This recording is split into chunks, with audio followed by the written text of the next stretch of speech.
इस मूवी का नाम है द ब्लैक डोर। तो चलो कहानी को स्टार्ट करते हैं। कहानी की शुरुआत होती है एक जेनेसिस नाम की एक स्पेस की कंपनी से, जो अपने 6 आदमियों को मार्स पर भेजती है ताकि ये लोग मार्स पर इंसानों के लिए एक कॉलोनी बना सकें। इसके बाद ये 6 आदमी मार्स के लिए निकल पड़ते हैं और इस सफर में इन लोगों को 2 महीने हो जाते हैं। जहाँ एक दिन सारा नाम की एक लड़की, जो कि इन लोगों की टीम लीडर है, और उसे पता चलता है कि वो प्रेग्नेंट है, और ये बात अर्थ पर मौजूद अपने सीनियर शिप हड को भी बता देती है, जिसे सुनकर सभी लोग परेशान हो जाते हैं। लेकिन उनका मार्स का सफर रुकता नहीं है और ये कुछ वक्त बाद मार्स पर पहुंच जाते हैं। तब तक सारा की डिलीवरी का भी टाइम आ जाता है और वो एक बेटे को जन्म देती है, लेकिन कम ग्रेविटी की वजह से उसकी तबीयत खराब हो जाती है और फिर सारा की डेथ हो जाती है। इसके बाद शेपर्ड देखता है सारा के बच्चे की मेडिकल रिपोर्ट्स और सभी सीनियर्स को बताता है कि मार्स की जो ग्रेविटी है वो अर्थ से काफी अलग है, जिस वजह से उस बच्चे का दिल काफी अलग है। अगर उस बच्चे को जिंदा रखना है तो उसे मार्स पर ही रखना होगा, क्योंकि वो उस ग्रेविटी में जिंदा नहीं रह पाएगा। और साथ ही शेपर्ड उस बच्चे के बारे में किसी को भी बताने में मना करता है। इसी तरह वक्त गुजरता है और वो बच्चा, जिसका नाम गार्डनर है, वो अब 16 साल का हो जाता है। गार्डनर ने अपनी पूरी जिंदगी में सिर्फ 14 लोगों को ही देखा था और वो काफी इंटेलिजेंट भी होता है, लेकिन ना ही उसे अपने मॉम के बारे में ज्यादा पता था और ना ही फादर के बारे में। वो एस्ट्रोनॉट के साथ एक रिसर्च कैंप पर रहता है, जहां उसे अपने माँ के नाम का एक लॉकर दिखाई देता है। और गार्डनर जब उस लॉकर को हैक करके खोलता है तो उसे एक पेन ड्राइव और एक अंगूठी मिलती है। वो उस अंगूठी को पहन लेता है और पेन ड्राइव को जब चेक करता है तो उसमें एक वीडियो मिलती है उसे, जहाँ वो पहली बार अपने मॉम को एक आदमी के साथ काफी एंजॉय करते हुए देखता है। उसे लगता है कि शायद यही उसका फादर है। उसके बाद इस वीडियो का स्क्रीनशॉट लेकर उसमें से एक फोटो निकालता है और उसे अपने पास रख देता है। आगे हम गार्डनर को देखते हैं अर्थ पर एक लड़की को चैट करते हुए देखते हैं, जिसका नाम तुलसा है। तुलसा गार्डनर से कहती है कि मैं अपनी जिंदगी अपने मर्जी से जीना चाहती हूँ, कई जगहों पर घूमना चाहती हूँ। इस पर गार्डनर उसे जवाब देते हुए कहता है कि काश मैं भी ऐसा कह पाता। ये सब सुनकर तुलसा उससे पूछती है कि इस पर गार्डनर उसे कहता है कि माय डिसीज ऑस्टियोजेनेसिस इम्परफेक्टा, यानी इसकी पॉज काफी कमजोर है, जिसकी वजह से वो घर से बाहर नहीं जा सकता। साथ ही वो तुलसा को बताता है कि वो किसी घर में नहीं बल्कि पेंट हाउस पर रहता है, जो पार्क एवेन्यू पर है। लेकिन तुलसा को उसकी बात पर यकीन नहीं होता। इसके बाद हम गार्डनर को स्पीड से बगी चलाते हुए मार्स पर देखते हैं। स्पीड की वजह से वो गिर जाता है और उसका ऑक्सीजन पाइप निकल जाता है। ऑक्सीजन ना मिलने की वजह से गार्डनर मरने वाला होता है कि तभी यहाँ केंद्रा आ जाती है, जो गार्डनर को अपने बच्चे की तरह समझती थी और उसे समझाती है कि ये गलती दोबारा नहीं करना, क्योंकि मैं तुमसे बहुत प्यार करती हूँ और मैं तुझे खोना नहीं चाहती हूँ। ये सुनकर गार्डनर भी थोड़ा इमोशनल हो जाता है और इतने में ही केंद्रा की नजर डेस्क पर पड़ी फोटो पर पड़ती है, जिसे देखकर वो समझ जाती है कि गार्डनर अपने पास्ट के बारे में जानना चाहता है। इसीलिए वो अपने सीनियर शेफर को कॉल कर कहती है कि मुझे अब अर्थ पर गार्डनर को लाने की परमिशन चाहिए, लेकिन शेफर मना कर देता है। उसे कहता है कि ये इम्पॉसिबल है, इसलिए गार्डनर की सर्जरी करनी पड़ेगी, तभी वो अर्थ पर रह पाएगा। ये सुनकर केंद्रा उसे किसी तरह मना लेती है और गार्डनर की सर्जरी होती है, जिसके बाद उसकी फिजिकल फिटनेस को भी मेंटेन किया जाता है और इन सब में करीब 2 महीने लग जाएंगे। एक रात गार्डनर तुलसा को वीडियो कॉल करके बताता है कि वो जल्दी ही उसे मिलने आ रहा है, जिसके बाद गार्डनर अर्थ की तरफ अपना सफर जारी रखता है, जहाँ केंद्रा भी उसके साथ थी।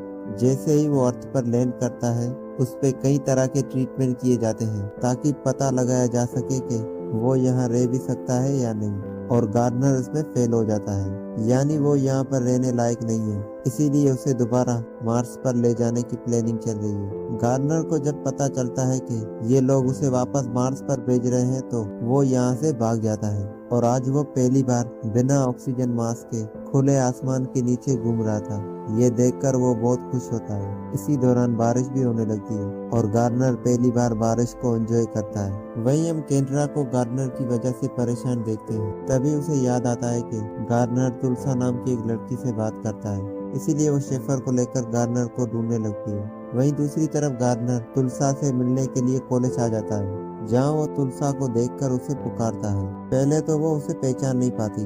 जब गार्डनर उसे अपना नाम बताता है तो वो उसे एक थप्पड़ मारती है और वो उसे कहती है कि तुम 7 महीनों से कहाँ गायब थे। इसके बाद दोनों एक दूसरे को गले लगाते हैं और गार्डनर तुलसा के साथ उसके क्लास में आ जाता है। जहां वो उसे ही देखता रहता है। उसी दौरान टीचर सभी स्टूडेंट से पूछती है कि टेलीफोन किसने इजाद की थी। इस पर तुलसा एडिसन का नाम लेती है। तभी गार्नर कहता है कि एडिसन ने करंट बनाया था और निकोला टेस्ला ने ऑटोनेटिंग कनेक्ट बनाया था।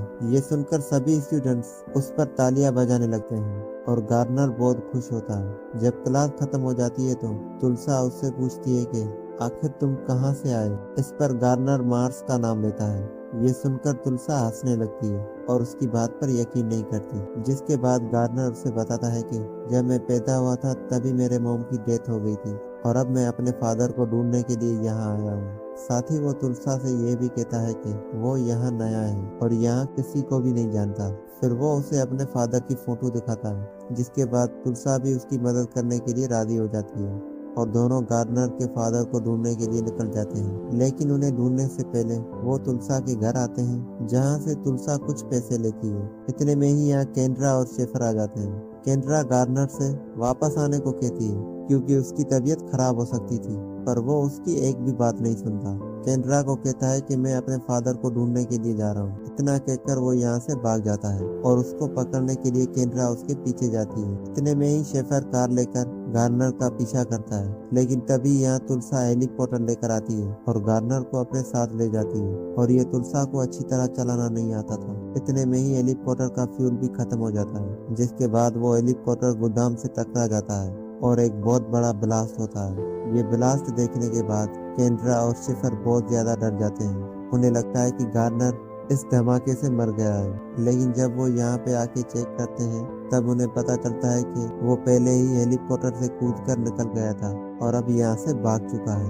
इधर गार्नर और तुलसा एक कार किराए पर लेते हैं और अपना आगे का सफर जारी रखते हैं। रास्ते में गार्नर को एक घोड़ा दिखाई देता है, जिसे देखकर वो बहुत ज्यादा डर जाता है। तुलसा जब गार्नर की इन बातों को नोटिस करती है तो उसे काफी अजीब लगता है, पर उसे अभी भी यकीन नहीं होता कि गार्नर मार्स से आया है। वहीं गार्नर के पास अपने फादर की फोटो तो है, लेकिन उसके पास उसका एड्रेस नहीं है। पर गार्नर के पास अपने माँ की एक रिंग थी और वो रिंग तुलसा को दिखाता है। और जब तुलसा उस रिंग के बारे में गूगल पर सर्च करती है तो उन्हें पता चलता है कि ये बहुत खास तरह की वेडिंग रिंग है। उसके बाद ये दोनों मिलकर उस शख्स का एड्रेस ढूंढते हैं जिसने उसे डिजाइन किया था और वहां पहुंच जाते हैं। वहीं दूसरी तरफ केंड्रा के पास एक डॉक्टर का कॉल आता है जो उसे बताती है कि गार्नर की ब्लड रिपोर्ट सही नहीं आई है और उसका हार्ट एटमॉस्फेयर को बर्दाश्त नहीं कर सकता, इसलिए उसे जल्दी से जल्दी मार्स पर वापस भेजना होगा और ऐसा नहीं हुआ तो गार्नर की मौत हो सकती है। ये सुनकर केंड्रा बहुत ज्यादा परेशान हो जाती है और शेफर के साथ जल्दी गार्नर को ढूंढने लगती है। इधर हम तुलसा और गार्नर को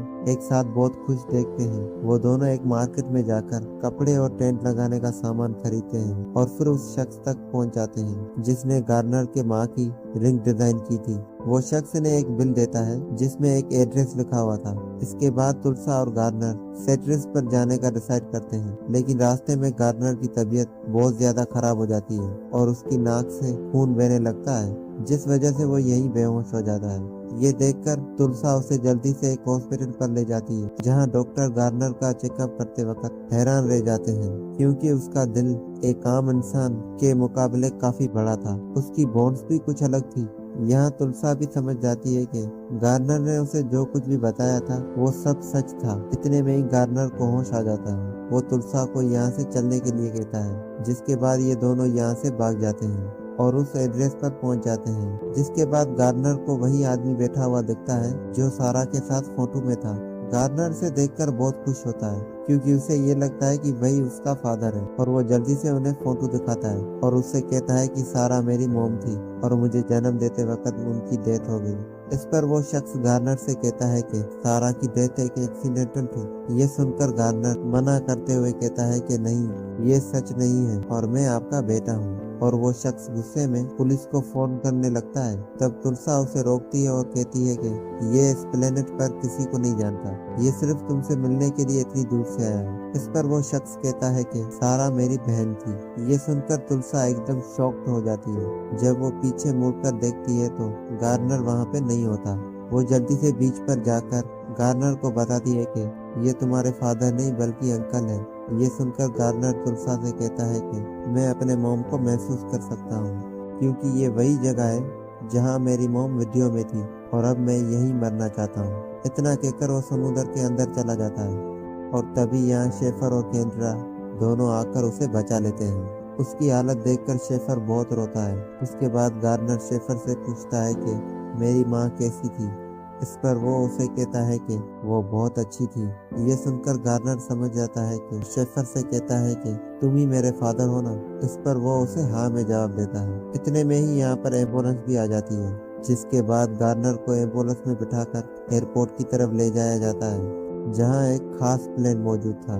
फिर वो गार्नर को उस प्लेन में बिठाकर उसे उड़ाना शुरू करते हैं ताकि वो ग्रेविटी से दूर जा सके, क्योंकि वो जितना ग्रेविटी से दूर जाएगा उतनी जल्दी ठीक हो जाएगा। लेकिन गार्नर की हालत अभी भी ठीक नहीं होती। ये देखकर शेफर बहुत परेशान होता है, इसलिए वो पायलट से प्लेन का कंट्रोल अपने हाथ में ले लेता है और अपने प्लेन को फुल स्पीड में ऊपर की तरफ ले जाता है। जब प्लेन ग्रेविटी से बाहर आ जाता है तो सब लोग हवा में तैरने लगते हैं, जिसके बाद गार्नर की तबीयत भी बिल्कुल ठीक हो जाती है।